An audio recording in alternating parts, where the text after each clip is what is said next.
I personally find these books to be fascinating. He's got a lot of basically dad jokes, but they're like scientist dad jokes. If you've already read The Passenger, then you're probably already sold on Stella Maris. You can tell that his mind is still incredibly sharp. He's like 90 years old now. All right, let's talk about Stella Maris. It's the companion piece to The Passenger, which was released earlier this year. The two make up one of the coolest looking box sets I've ever seen in my life. If you've seen the review I did of The Passenger, you'll remember that I really did not like this book cover, and come to find out, it's because this book cover was made with this box set in mind. The box set looks much cooler, and I'll give you a look at it here before we get into talking about the actual material. So you can see on the front of The Passenger that the color switches, that's basically just trying to mimic what this box looks like. When you pull one of the copies out of the box, it actually has this really cool continuous image. And that's the case for both Stella Maris, which is this thinner one, and The Passenger. So that's what the books look like. If you're a fan of Cormac McCarthy and you've already read something of his, I would highly recommend getting the box set. If you've already read The Passenger, then you're probably already sold on Stella Maris, but no need to get the box set if you already own The Passenger. All you're really missing out on is kind of the aesthetic appeal, and I don't know, I mean, do you really want to have a box on your shelf? I do, but you might not want to. The main thing that you need to know about how these two compare is that The Passenger is pretty long for a Cormac McCarthy novel. It's in kind of the upper half in terms of length. And Stella Maris is really tight, really controlled, and all dialogue. In The Passenger, the main character is a guy named Bobby Western, but his sister, who is the main character in Stella Maris, also appears in each of the sections of The Passenger.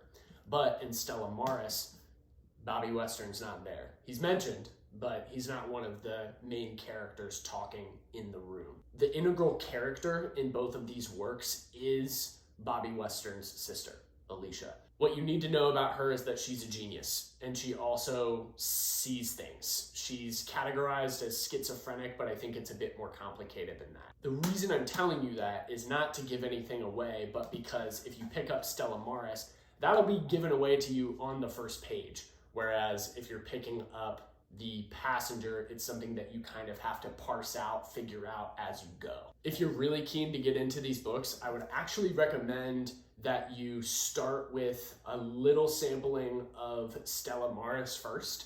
Maybe read the first few pages, just get a sense of who the character of Alicia is, and then start with The Passenger. I think it'll alleviate a lot of confusion that you might otherwise have at the beginning of the work. The Passenger is my favorite of the two, and so if I had to just recommend one, that would be the one I would recommend. But the two exist together for a reason. They both inform the other, and without reading both, you haven't really completed the story and gotten all that there is to get out of this pretty magical set of characters that Cormac McCarthy put together. These are some of Cormac McCarthy's most technical works from a thematic standpoint. He's really trying to get at human nature, our existence, where we are in the course of history, and where we might be headed by means of focusing on scientific topics like mathematics and physics. And it gets pretty interesting. I personally find these books to be fascinating, especially compared to the other books that Cormac McCarthy has written.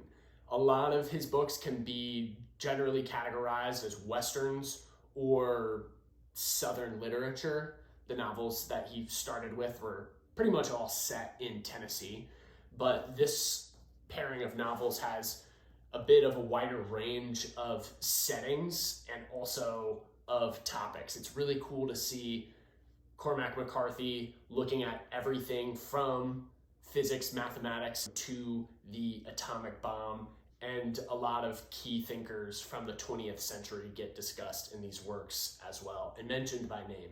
For those of you who don't know, Cormac McCarthy has been living in Santa Fe for a long time, and the reason he's there is because of this place called the Santa Fe Institute. If you do a quick search on YouTube, you can find some excellent interviews that have come out recently featuring him. One of them was recorded this year, and though Cormac McCarthy looks super old in it, you can tell that his mind is still incredibly sharp. He's like 90 years old now. But anyway, he essentially through these works is teasing out a lot of really high level conversations that he's clearly been having for decades with some very intelligent people.